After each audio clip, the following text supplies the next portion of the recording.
அஸ்ஸலாமு அலைக்கும். நம்ம லைஃப்பவே மாற்றக்கூடிய சில ஹேபிட்ஸை பற்றி இந்த வீடியோவில் பார்க்க போகிறோம். எனக்கு பர்சனலாக இந்த ஹேபிட்ஸ்லாம் என் லைஃப்பில் நிறைய சேஞ்சஸை கொண்டு வந்துச்சு. இப்போ டைமை வேஸ்ட் பண்ணிடாமல் ஒவ்வொரு ஹேபிட்டாக கடகடன்னு பார்த்துடலாம்.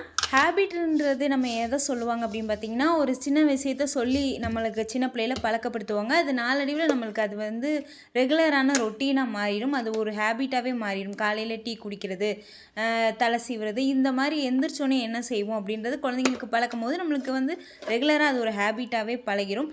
ஆனால் சில சேஞ்சஸ் நம்மளுக்கு பெருசானோம், நம்ம மெச்சூரிட்டி ஆன பின்னாடி நம்மளுக்கு இதெல்லாம் பண்ணணும் அப்படின்னு சொல்லிட்டு நம்மளாக வற்புறுத்தி சில ஹேபிட்ஸை நம்ம உருவாக்கணும்னு நினைப்போம். இது நம்மளுக்கு நல்லதுன்னு சொல்லிட்டு அந்த மாதிரி ஹேபிட்ஸ்லாம் என்னென்னு பார்த்தீங்கன்னா, ஃபஸ்ட்டு செல்ஃப் கேர்லேருந்தே நம்ம ஆரம்பிக்கலாம்.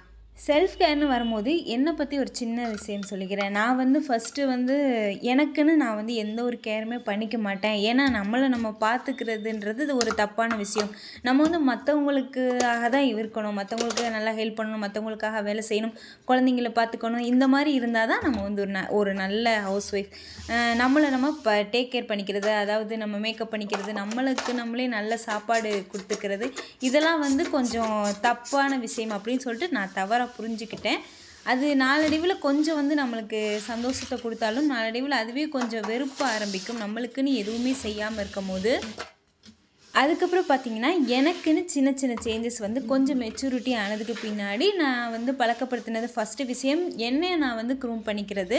ஃபஸ்ட்டு க்ரூம் பண்ணிக்கிறதுன்னு பார்க்கும்போது நல்லா மேக்கப் பண்ணுங்கள் அப்படின்னு நான் சொல்லவே மாட்டேன். ஏன்னா ஃபஸ்ட்டு நான் மேக்கப்பில் ஸ்டார்ட் பண்ணும்போது இப்போ எனக்கு சுத்தமாக மேக்கப்பே பிடிக்கல. மேக்கப் இல்லாமல் இருந்தாலும் நம்ம ஃபேஸ் க்ளோவிங்காக இருக்கணும், நம்ம நல்லா ஹெல்த்தியாக இருக்கணும். அதை நான் கொஞ்சம் புரிஞ்சுக்கிட்டேன். இப்போ மேக்கப்பை தாண்டி மேக்கப் எவ்வளோ தான் நம்ம காஸ்ட்லியாக வாங்கினாலும் அது ஒரு டெம்ப்ரவரி தான். ஆனால் நம்ம ஸ்கின் கேருன்னு பண்ணி நம்ம ஸ்கின்னை மாற்றும் போது அது பர்மனெண்ட்டான ஒரு சொல்யூஷன்.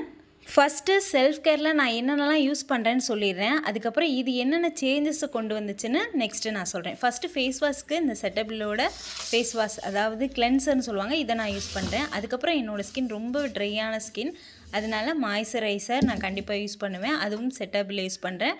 அதுக்கப்புறம் ஃபுட் க்ரீமுக்காக பார்த்தீங்கன்னா காலில் பித்த வெடிப்புக்காக வாஸ்லின் யூஸ் பண்ணுறேன். அதுக்கப்புறம் தலையில் தேங்காய் எண்ணெய் தான் அதிகமாக யூஸ் பண்ணிகிட்டு இருந்தேன், அதுக்கு பதிலாக சீரம் யூஸ் பண்ணுறேன். அதுக்கப்புறம் வாசனைக்காக சென்ட்டுக்கு பதிலாக இந்த மாதிரி ஜவ்வாது பேஸ்ட்டை யூஸ் பண்ண ஆரம்பிச்சிருக்கேன். எனக்கு தெரிஞ்ச நாலேஜ், அதுக்கப்புறம் யூடியூப்பில் கிடச்ச அந்த டாக்டர்ஸோட அந்த ரெக்கமெண்ட், அதுக்கப்புறம் நானாக டாக்டர்கிட்ட கேட்டு தெரிஞ்சுக்கிட்ட விஷயம், என்னோடய ஸ்கின்னில் இருக்கிற ப்ராப்ளத்தை நான் தெரிஞ்சுக்கிட்டு இந்த மாதிரி எனக்கான சொல்யூஷனை தேடும் போது இந்த ப்ராடக்ட்லாம் எனக்கு பெஸ்ட்டாக தெரிஞ்சனால இதை நான் யூஸ் பண்ணுறேன். மேக்கப் நான் ஏன் போடுறதை பற்றி நான் சொல்லலை அப்படின்னா, அது முன்னாடியே சொன்னேன் இல்லையா, அது பர்மனெண்ட் இல்லை அப்படின்னு சொல்லிட்டு.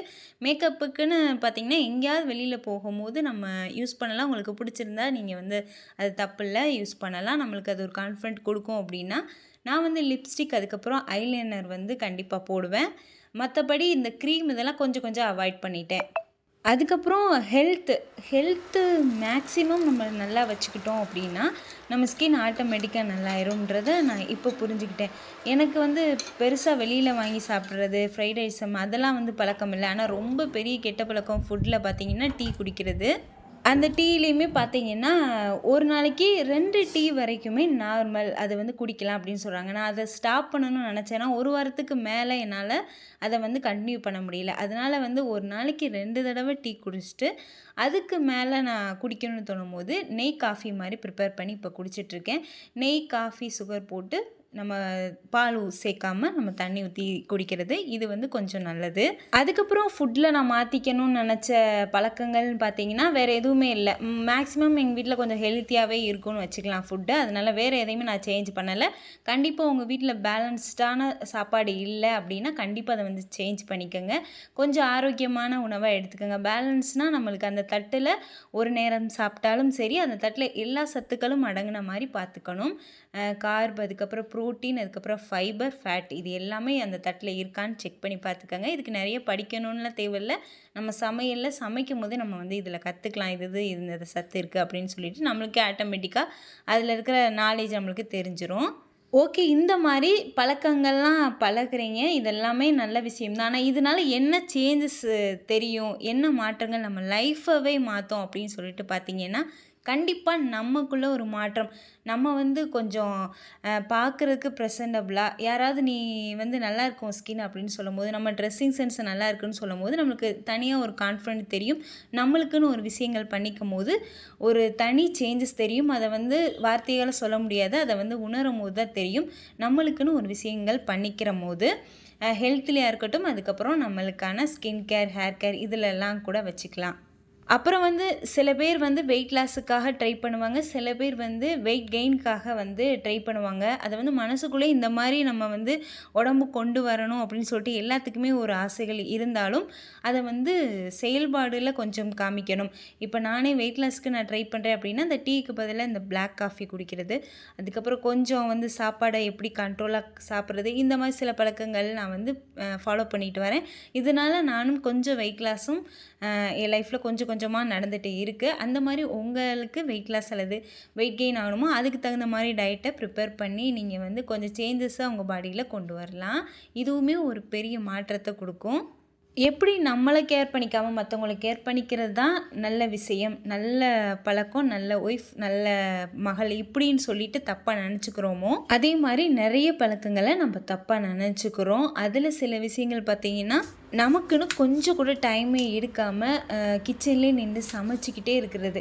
இப்போ தான் ஹெல்த்தியாக சமைக்கணும்னு சொன்னீங்க, இப்போ கிச்சனில் ரொம்ப நேரம் நின்று சமைக்கக்கூடாதுன்னு சொல்கிறீங்கன்னா, ஹெல்த்தியாக சமைக்கிறதுக்கும் ரொம்ப நேரம் கிச்சனில் நின்று அதிகமாக வேலை சமைக்கிறதுக்கும் நிறைய டிஃப்ரெண்ட் இருக்குது. நம்ம ஸ்மார்ட்டாக யோசித்து நம்ம ஹெல்த்தியாக சமைக்கணுன்றதுக்காக அதிக நேரம் கிச்சனில் நிற்கணும்னு தேவையில்லை. கடகடன்னு வேலையை முடிச்சுட்டு நம்மளுக்கான வேலைகளை நம்ம ஸ்டார்ட் பண்ணணும். நம்மளுக்கான வேலைகள் அப்படின்னும் போது கேர் எடுத்துக்கிறத தாண்டி நம்மளுக்குன்னு ஒரு சின்ன வேலைகளை நம்ம உருவாக்கிக்கணும். வீட்டில் இருந்தும் சரி, இல்லை வெளியில் போய் வேலை பார்க்குறீங்களாலும் சரி, உங்களோட இஷ்டம். இதிலேருந்து ஏதாவது ஒரு வேலை பார்க்கணும். கண்டிப்பாக பெண்கள் வேலை பார்க்குறதுக்கு காசுக்கு மட்டும் இல்லை, நம்மளுக்கு ஒரு டிசிப்ளின் வரும். இந்த வேலைக்கு இந்த டைமில் போகணும், அதனால் இந்த டைமுக்குள்ளே நம்ம வேலையை முடிக்கணும், இந்த டைமில் நம்ம குளிக்கணும்னு சொல்லிட்டு வீட்டில் தானே இருக்கிறோம்னு சொல்லிட்டு எல்லா வேலைகளையுமே கொஞ்சம் லேட்டாக்குவோம். அதனால் ஏதாவது ஒரு வேலைகளில் ஈடுபடுத்திக்கணும். வேலைக்கு போகணுன்றது கட்டாயமாக ஏன் சொல்கிறேன் அப்படின்னா, இப்போ குழந்தைங்க எல்லாம் வச்சுருப்பாங்க, சின்ன குழந்தைங்க, அவங்களுக்குலாம் ரெஸ்ட்டே இருக்காது, தூக்கமே இருக்காது. அந்த மாதிரி டைமில் நம்ம கண்டிப்பாக வந்து ரெஸ்ட் எடுக்கணும். அந்த மாதிரி டைமில் நம்ம வந்து வேலைக்கு போகணும் அப்படின்ற கட்டாயம் இல்லை. நம்ம ஹஸ்பண்ட் நல்லாவே சம்பாரித்து கொடுத்தாலும் நம்ம கையிலேருந்து ஒரு சின்ன முதலீடு வரும்போது நம்மளுக்கு ரொம்பவே வந்து தன்னம்பிக்கை கொடுக்கும். அது ஒரு லைஃப்பில் மிகப்பெரிய சேஞ்சஸை கொடுக்கும். கண்டிப்பாக இந்த ஹேபிட்டை நீங்கள் பழக்கப்படுத்திக்கங்க. ஏதாவது ஒரு வேலை செய்யணும், எனக்கு எதுவுமே தெரியாது அப்படின்னு சொல்லி நீங்கள் ஆரம்பிக்கிறீங்க அப்படின்னா, ஏதாவது பழகிறதுக்கு ஸ்டார்ட் பண்ணுங்கள். ஃபஸ்ட்டு வேலைக்கு போகிறதுக்குன்னு ஸ்டார்ட் பண்ணாமல் ஏதாவது நம்ம சூழ்நிலைக்கு தகுந்த மாதிரி, படித்ததுக்கு தகுந்த மாதிரி வேலையும் பார்க்கலாம். படிக்காததுக்கு தகுந்த மாதிரி கைத்தொழிலுக்கான பழக்கங்கள், அதுக்கான ப்ராப்பராக பழகிறது, ஒரு தையலை பழகிறது, இந்த மாதிரி ஏதாவது ஒரு ப்ராப்பராக பழகிறதுக்கான முயற்சிகளை எடுக்கலாம். அதுக்கப்புறம் லைஃபே பெருசாக சேஞ்சஸ் கொண்டு வந்தது. வேலையை எனக்கு வீட்லேயும் கிச்சன்லேயும் வேலையை ரொம்பவே குறைச்சதுக்கான காரணம் என்னென்னு பார்த்தீங்கன்னா, டீக்ளட்டரிங் அண்ட் மினிமலிசம். இதை பற்றி நிறைய வீடியோவில் நான் சொல்லியிருக்கிறேன். டீக்ளட்டரிங்கை பற்றி வந்து நம்ம சொன்னாலுமே பார்த்திங்கன்னா, அது எவ்வளோ சேஞ்சஸை கொண்டு வரும்னு அதை வந்து நம்ம பண்ணும்போது தான் தெரியும். டீக்ளட்டரிங்னால என்ன லைஃப்பில் சேஞ்சஸ் கொண்டு வந்துச்சு அப்படின்னு பார்த்தீங்கன்னா, நிறைய வேலைகள் குறையும். நம்ம பொருளே நம்மளுக்கு இருக்காது, அதிகமான பொருள் இருக்காது, நம்ம யூஸ் பண்ணுற பொருள் தான் இருக்கும். அதனால் அதிகமாக க்ளீன் பண்ணுற வேலை இருக்காது. நம்ம அதுக்கப்புறமும் நம்ம பொருள் வாங்கும்போது கொஞ்சம் கவனத்தோடு வாங்குவோம். இது நம்மளுக்கு தேவை இல்லையா அப்படின்னு சொல்லிட்டு. அதே மாதிரி ஒரு பொருள் வாங்குகிறோம் அப்படின்னா, நம்மளுக்கு சீப்பாக கிடைக்குதுன்னு வாங்காமல் இது எவ்வளோ தூரம் நம்மளுக்கு உழைக்கும்னு பார்த்து வாங்குங்க. அது கொஞ்சம் காஸ்ட்லியாக இருந்தாலும் சரி, கொஞ்சம் பொறுமையாக வாங்கிக்கலாம். அவசரப்பட்டு கொஞ்சம் லோக்கலாக குவாலிட்டி இல்லாததை நம்ம வந்து வாங்க வேணாம். அது நிறைய வந்து நம்மளுக்கு மணியை வேஸ்ட்டு தான் ஆக்கும். இது வந்து நிறைய பொருள் வந்து வேஸ்ட் ஆகி நான் வந்து கற்றுக்கிட்ட ஒரு விஷயம். இதனால் நிறைய வந்து நம்மளுக்கு சேஞ்சஸை கொடுக்கும். நம்ம வந்து டீக்ளட்டரிங் அண்ட் மினிமலிசம் பண்ணதுக்கு பின்னாடி எந்த பொருள் வாங்கணும், எது தேவையில்லைன்னு நம்மளுக்கே வந்து தெரியும். இந்த வீடியோவில் சொல்லியிருந்த சின்ன ஹேபிட்ஸ் தான் பார்த்திங்கன்னா என் லைஃப்பில் நிறைய சேஞ்சஸ் கொண்டு வந்துச்சு. எனக்கு தனியாக ஒரு கான்ஃபிடென்ட்டை உருவாக்குச்சு. எனக்குன்னு ஒரு தொழில் வைக்கிற அளவுக்கு எனக்கு டைம் வந்து பத்துச்சு. இதுக்கான இந்த வீடியோவில் சொல்லியிருந்த எல்லா விஷயங்களையும் பார்த்ததோடு விடாமல் இதை கண்டிப்பாக நீங்களும் ட்ரை பண்ணி பாருங்கள். இதே மாதிரி நிறைய யூஸ்ஃபுல் வீடியோஸ் நம்ம சேனலில் நிறைய வரப்போகுது.